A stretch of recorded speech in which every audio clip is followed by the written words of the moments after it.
تو اس لیے حالات بڑے کشیدہ ہیں، اور میں آپ کو یہ بتا رہا تھا کہ امریکہ دوبارہ یہ کیوں حملے کر رہا ہے۔ تو امریکہ کے یہ 3 وجوہات کے علاوہ چوتھی وجہ یہ ہے کہ امریکہ اسٹیٹ آف ہرمز کو اپنی امریکی بحریہ کے انڈر لانا چاہتا ہے، اس کے کنٹرول میں چاہتا ہے۔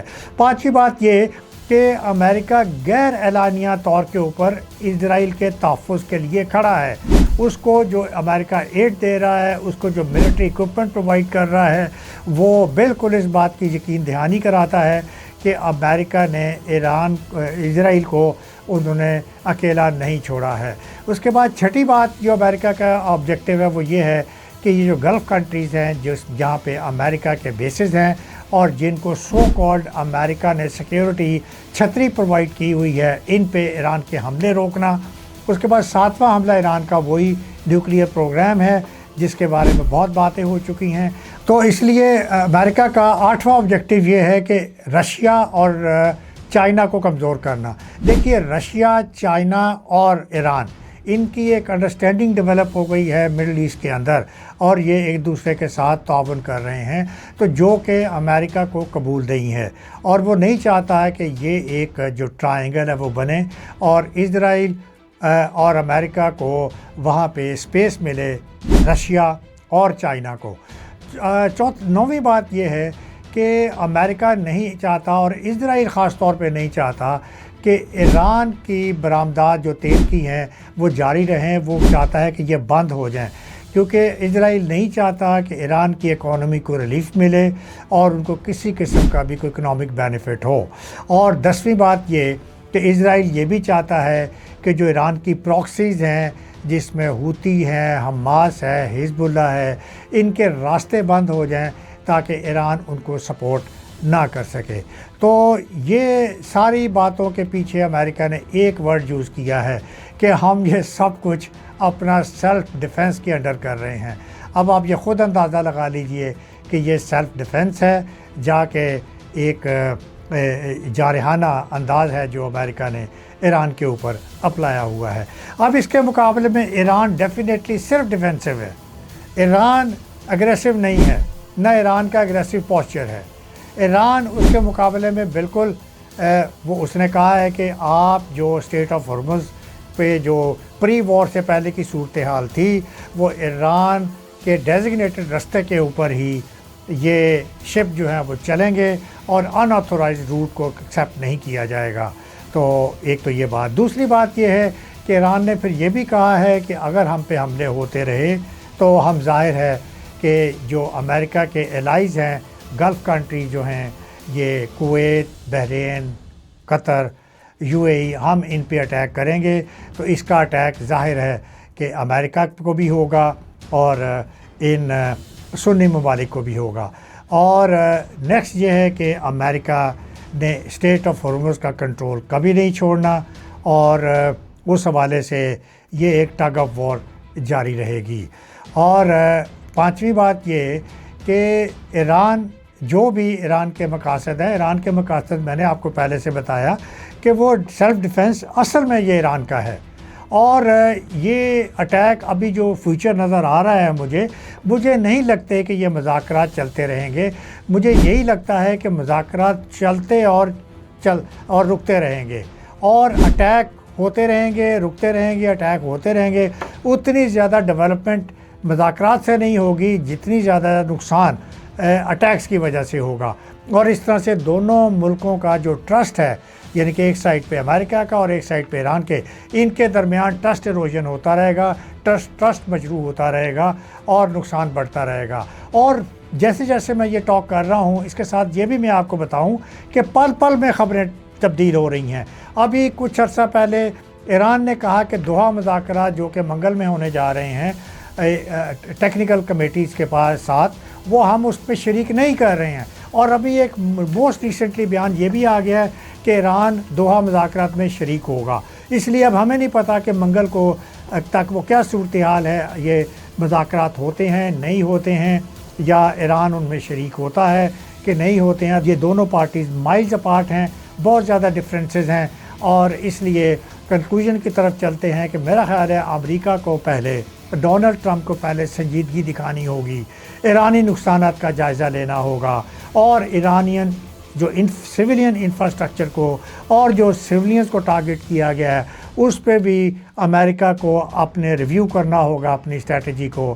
پھر امریکہ اور اسرائیل نے جو یہ 40 جو ایرانین لیڈرز کو جو شہید کیا ہے اس کو ریویو کرنا ہوگا کہ وہ یہ کیا کر رہا ہے. آخر کار ایران کو بھی خطے میں سر اٹھا کے جینے کا حق ہے. ایران کو بھی پورا حق ہے کہ اپنی سوورنٹی کو، اپنی خود مختاری کو وہ اپنا تحفظ فراہم کرے. ایران کو بھی حق ہے کہ وہ ایک سیلف رسپیکٹ کے ساتھ وہ اس خطے میں جی سکے اور اپنا مقام جو ہے وہ اس کے ساتھ وہ اپنا جینے کا حق جو ہے وہ جاری رکھے. اگر ایسا نہیں ہوگا تو پھر ٹٹ فور ٹیٹ چلتا رہے گا اور دونوں سائڈز پہ اٹیک چلتے رہیں گے، اور جس کا خمیازہ نہ صرف امریکہ، اسرائیل اور ایران کو بھی نقصان ہوگا بلکہ گلوبل اکانومی کے لیے بھی یہ خطرہ چلتا رہے گا. اجازت دیجیے. اللہ حافظ.